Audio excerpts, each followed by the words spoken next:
मवियाचे नेते आज विधानसभा अध्यक्ष सभापतींना भेटणार आहेत।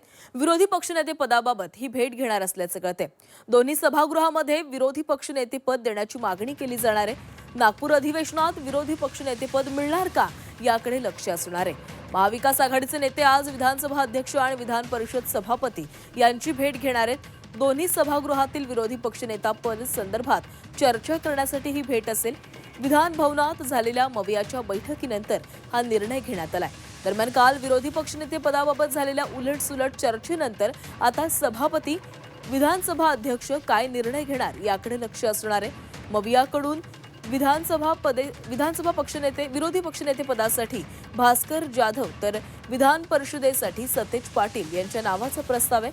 काल मात्र भास्कर जाधव सोडून आदित्य ठाकरेंना विरोधी पक्षनेता केला जाणार असल्याची चर्चा होती।